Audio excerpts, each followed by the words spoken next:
was a bit of a mess. Really ended the week in a rough way. I had a small breakdown because I was too overworked, I guess. Yeah, I also had some financial news from my accountant that weren't so bright as I was hoping them to be. That, on top of all the work that I had previously done that week, really showed up on top of my brain, I guess, and I had a small breakdown, but very good. Honestly, there's not much news at the moment. We are facing the final 2 weeks of the project that we were currently developing. We haven't heard from the other client that we had, which we sent some proposals last week. I'm still currently making some connections and trying to connect with the right people to propose them to make some cool stuff together with us. If anyone's interested, the dog is doing fine. It's amazing how quickly those creatures heal. But yeah, in general, I have to say that it's been really rough to keep up with the videos, also keep up with work, personal life, the studio itself, because it's not just the work that we are currently doing, it's about thinking 2 steps ahead and on what's coming after we do this project. So it's a little bit stressful. I'm always complaining in a good way because it's exciting to be working in something that I really like, but at the same time it's a little bit tiring. I've been freelancing for over 6-7 years now, and that's also a very stressful life because you're always managing bookings and clients and always thinking about the next project. And with the studio it's the same, but it's even worse because you are directly handling the client. You are also making the budgets, you are making the production, you are in charge of everything. If anything is not working, it's obviously your fault. It's a lot of stuff compared to trying to create this personal brand. It really... Sorry, the cat is doing cat things at the moment. Yeah.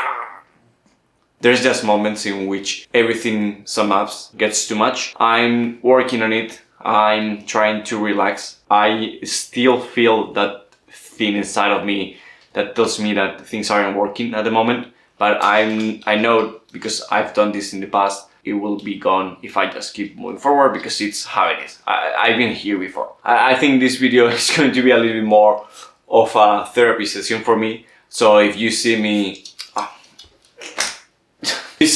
complaining or ranting about all this kind of stuff, it's just because I think it's important for everyone to know that not everything is really easy when you are making a new business or whatever. Well, everyone is here now. The dog, the cat. Can I record, please?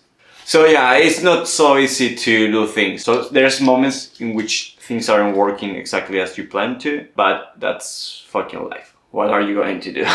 So yeah, I'll keep you guys updated. Finally a sunny week, it seems. So let's see if that brightens my mood. I'll see you around.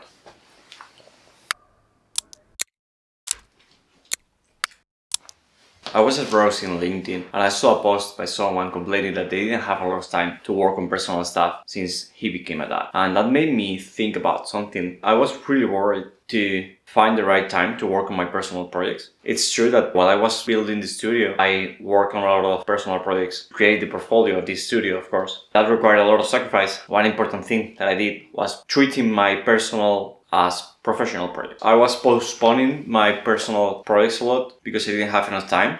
So I actually had to put them both in the same level in order to find time to work on personal stuff. So what I did, I was freelancing for a month and I was working on my own things for another month. That way, I professionalized my personal projects. Actually, they weren't personal projects. They were something that will become eventually my studio and my professional work. I made a studio, so everything I do is now my personal project. Although I'm doing projects for clients, it's actually my own voice, my own vision. And I think this is really important when you think about, like, hey, I don't have a lot of time to work on personal projects. Well, maybe you have to start thinking about your personal projects as your professional projects too. Because if not, you're not going to find the right time to do things. Obviously, my work is my life and my life is work besides family and my friends. If you stop thinking about your personal projects as something that you can postpone and do later, and you start thinking about your personal projects as a projection of the projects that you want to create and give them the same priority that you give to work, of course, someday sometimes you are going to earn a little bit less. Because when I was freelancing and I was working on the studio, I was earning less money when I was just freelancing, because I obviously decided to stop working in order to be fully focused on the studio. Eventually, the plan is that right now I'm not making any money as a freelancer. I'm only solely focusing on working in the studio. It comes at a sacrifice too, because when I was working as a freelancer, I was fully booked for the whole year. And now with the studio, sometimes I have projects and sometimes I don't have projects, because it's way harder to land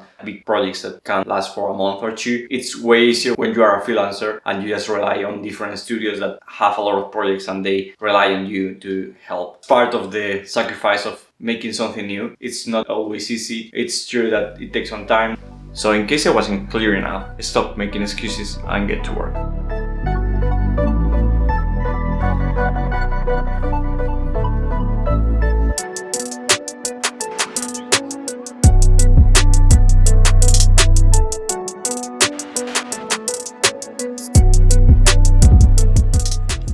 A quick recap from yesterday's event. It was actually really fun. It was the opening of this exhibition between a Spanish artist that creates some hair pieces for women. I don't even know the name in English, to be fair. And a Spanish lamp brand called LZF, which have been making lamps for about 30 years. It's actually really cool what they do. They use like really thin veneer pieces of wood to create their lamps. And this creates a really lovely effect on the shades because the light comes through the wood. Yeah, the texture of the lamps is really amazing. I really love it. And it was a collaboration in between those two worlds. So they kind of merge the work of the artist with the lamps, and the result was really cool, I have to say. I got invited by the creator of the exhibition, and I have to say these kind of events are a little bit weird to me always, because I'm coming from the digital world, and this is more about the furniture and interior design world, an artistic world, which is not something that I know about. I don't know anyone in this world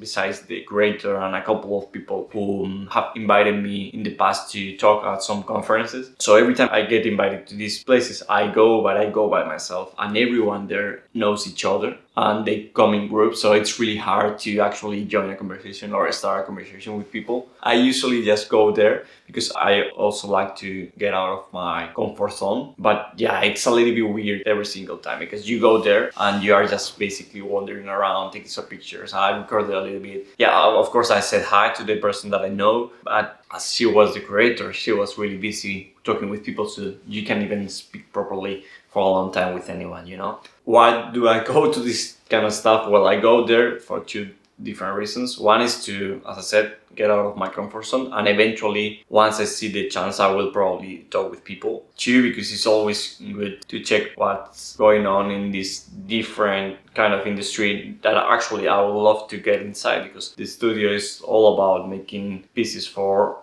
products. It will be amazing to actually get to know these kind of people. But as I said, it's proving to be a little bit hard. So yeah, I just felt like a little bit out of place. So yeah, definitely a nice experience. I will keep going to this stuff. Eventually, I will find the way of talking to people and networking with this kind of people. It's even really harder to get to speak with these people, especially if they are like in group of threes. They are going to go there and say, "Hello, I'm Gonzalo. I have a studio and I'm doing this." And maybe he says, "Well, I'm a lawyer.